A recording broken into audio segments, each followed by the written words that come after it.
जी नाजरीन, हम बात कर रहे हैं करप्शन के हवाले से और इस वक्त जो इतलात हैं वो ये हैं कि मुस्लिम लीग नून की और पाकिस्तान पीपल्स पार्टी और इसके साथ जितनी इत्तेहादी जमातें हैं उनकी हुकूमत मुकम्मल तैयारी कर रही है कि मुख्तलिफ शोबों में ज़्यादा से ज़्यादा केसेस सामने लेकर आए, करप्शन के वो केसेस जिन पर मुकदमात बनाए जा सके और जिसके नतीजे में पाकिस्तान तहरीक इंसाफ के रहनुमा गिरफ्तार हो सकेंगे। इस वक्त तैयारी जो है तमाम इदारों की जारी है। मैं आपके सामने वो चीज़ें अभी दिखा रहा था जो सामने आ चुकी हैं, फराह खान के हवाले से दिखा रहा था और इसी तरह जावेद अफरीदी का केस जो है एक मरतबा फिर उठाया जा रहा है। लेकिन सवाल ये किया जा रहा है कि सबसे ज़्यादा करप्शन जो है वो किस शोबे में है। और हमारे बहुत सारे दोस्त ये कहते हैं कि अगर आप सिर्फ महकमा सेहत में होने वाली और पंजाब में होने वाली करप्शन को देख लेंगे तो इसके बाद आप हर किस्म की करप्शन को भूल जाएंगे, आप हर फराह खान को भूल जाएंगे, हर गोगी खान को भूल जाएंगे, हर किस्म के स्कैंडल्स को भूल जाएंगे। इतनी बड़ी करप्शन यहाँ पर पंजाब में हुई हुई है। वो क्या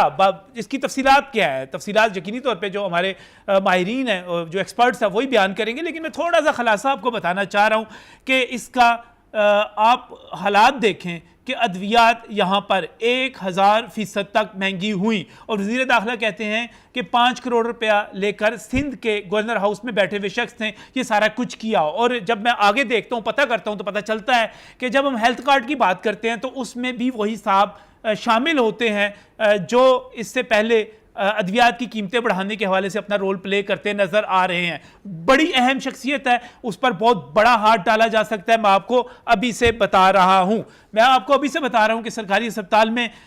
जो थी अद्वियात गायब हो गई थी, फिर लोकल परचेज होती रही, अरबों रुपए की खरीदारी की गई और करप्शन के जरिए की गई। उस पर हमारा चैनल और हमारे रिपोर्टर्स और हमारे लोग आवाज बार बार बुलंद करते रहे। मैं आपको फिर बता रहा हूं कि यहां पर डॉक्टर की सीट, एडहॉक डॉक्टर की सीट, हमारे पास जो इंफॉर्मेशन है जिस पर तहकीकात हो रही है, एडहॉक डॉक्टर की सीट, आर्जी तौर पे भर्ती किए हुए डॉक्टर की सीट 3 लाख रुपए से लेकर 7 लाख रुपए तक में फरोख्त होती रही। ये रेट यहां पर चलता रहा। यहां पर 2 दर्जन के करीब सरकारी अस्पतालों के एडहॉक एमएस लगा दिए गए, क्योंकि जो एडहॉक एमएस होता है वो किसी कमेटी के जरिए नहीं आता, वो किसी मेरिट और कानून के जरिए नहीं आता, वो पसंद नापसंद पे आता है और कठपुतली होता है। फिर वो सब कुछ वही करता है जो उसको लगाने वाले हुक्म देते हैं। यहां पर यह इल्जाम लगाया कि साबिक वजीर सेहत की बेटी नहीं, उनकी भांजी तक को नवाजा गया, लाखों रुपए की तनख्वाहें दी गई। यहां पर पीएमसी के जरिए, यहां पर एनएलई के जरिए, यहां पर एमटीआई के जरिए सिस्टम को तबाह किया गया।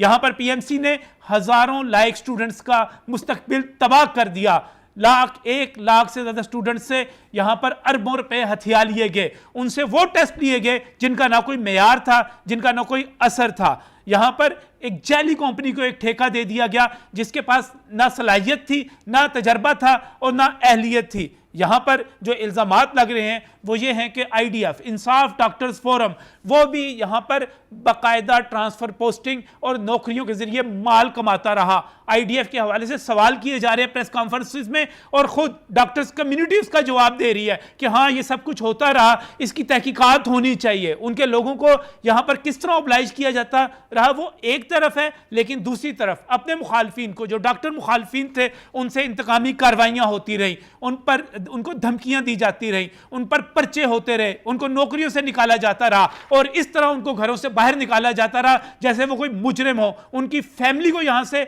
घरों से इस तरह निकाला गया जैसे पुलिस ऐसे टूट पड़ी जैसे वो कोई दहशतगर्द हो और उनको घरों से निकाला गया। ये सारा कुछ होता रहा। लेकिन जो कुछ मैं आपको बता रहा हूं ये सिर्फ खलासा है। जो तफसील है वो मियां नवीद साहब, जो कि हेल्थ रिपोर्टर्स एसोसिएशन के प्रेसिडेंट भी हैं, हमारे ब्यूरो चीफ भी हैं, हमारे साथ यहाँ पर मौजूद हैं, वो कहते हैं, बार बार कहते हैं कि महकमा सेहत में जो करप्शन हुई है, अगर हम इसका पूरे का पूरा जायज़ा लेंगे तो हम फराह खान को भूल जाएंगे।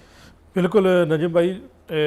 मुतअद्दिद केस हैं, आप कितने केस बताएं आपको, कुछ केसों का आपने नाम ले दिया, लेकिन इससे भी ज़्यादा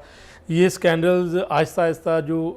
अभी मंजर यहाँ पर आएंगे, कुछ हम आज बताते भी आपको, कुछ आपने तफसील भी बता दी थोड़ा सा उसका खुलासा। लेकिन मसला ये है कि ये हुकूमत, पाकिस्तान तहरीक इंसाफ की हुकूमत, दावा ये किया था कि 90 दिनों में करप्शन का खात्मा करेंगे, लेकिन बदकिस्मती से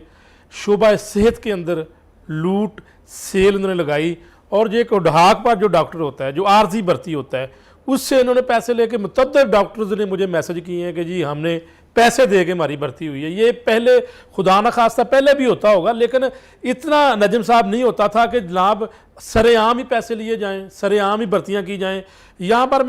मुझे बड़ा वैसे दुख भी हुआ कि एक डॉक्टर साहब हैं, मैं उनका नाम नहीं बताऊँगा, वो कहते जी मैं मजदूर था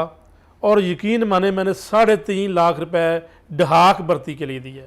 इस महकमा सेहत के अंदर। और महकमा सेहत के अंदर जो IDF है, पाकिस्तान तहरीक इंसाफ की जो एक डॉक्टर्स की तंजीम है IDF, इसको बाकायदा तौर पर यहाँ पर दफ्तर दिया गया महकमा सेहत स्पेशलाइज्ड मेडिकल एजुकेशन के दफ्तर के अंदर, और यहाँ पर लूट सेल लगी। मैं नाम भी लेता हूँ आज क्योंकि मेरे पास इसके सारे सबूत भी हैं। डॉक्टर मोहसिन रांझा साहब हमारे लिए काबिल एहतराम है, IDF के जी काबिल एहतराम है, लेकिन जो करप्शन करेगा बंदा, जो गैर कानूनी तौर पर क्या किया उन्होंने, मैं यहाँ पर आपको ये बता दूं कि यहाँ पर एक section officer SO general Aamir Bhatt साहब के साथ मिलके कम से कम 4 से 5 अस्पतालों की उन्होंने भर्ती खुद बैठ के की है। आमिर भट्ट साहब और ये दोनों जाते थे आमिर भट्ट साहब की गाड़ी में, या मोहसिन रांझा साहब उनको अपनी गाड़ी में लेके जाते थे। ये बड़े अच्छे दोस्त हैं और इनकी निजी महफिलें भी बहुत ज्यादा। चलो मैं उधर खुद भर्ती कैसे कर ली, ये भर्ती का तरीकाकार नहीं, भर्ती का तरीकाकार ये है कि जी नौशेरमा बरकी साहब जो हैं खान साहब के कज़न, और मोहतरमा यास्मी राशिद साहिबा जो वजीर सेहत थी, उन्होंने आल इन आल मोहसिन रांझा साहब को किया हुआ था, और मोहसिन रांझा साहब को बाकायदा तौर पर महकमा सेहत के अंदर एक दफ्तर भी दिया हुआ था, और वहां पर ये बैठते थे। जब नौशेरमा बरकी महकमा सेहत के सेक्रेटरी हेल्थ को कह देगा, वजीर सेहत साहब का वजीर सेहत डॉक्टर यास्मीन राशिद कह देगी, तो फिर उसके बाद बात खत्म हो जाती है। देखिए जी, सिलेक्शन बोर्ड बनता था, जो आमिर भट्ट साहब थे वही सरगोदा, वही दीगर अस्पतालों में, वही हर जगह पर जो है वो भर्तियों के लिए जो एक नुमाइंदा होता है, जो हालांकि वो गैर कानूनी तौर पर गया, वो ग्रेड 17 का और बड़ा जूनियर है। एतराज नहीं करते थे जो मेडिकल सुपरिटेंडेंट है, बाकी MS की क्या जरूरत है कि वो महकमा सेहत के नुमाइंदे के आगे बोल सके। हालांकि कम से कम डिप्टी सेक्रेटरी लेवल का बंदा जो है इन सिलेक्शन बोर्ड के अंदर, जो रिक्रूटमेंट कमेटी है उसमें डिप्टी सेक्रेटरी लेवल का या एडिशनल सेक्रेटरी लेवल का बंदा बैठता, लेकिन यहाँ पर उन्होंने SO, एक आम SO बिल्कुल न्यूली अपॉइंटेड है वो आमिर भट्ट, इसको तो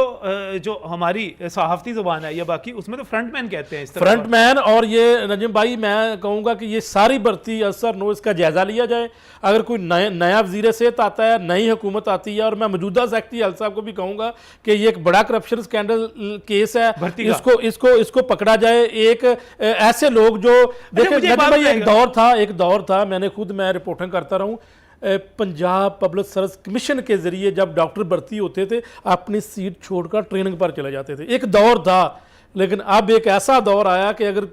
1500 या 100 सीट है तो 2000-3000 डॉक्टर लाइन में लगा हुआ है, और फिर पैसे दे के, ये पिछले दिनों में पैसे दे के पूरे पंजाब में ये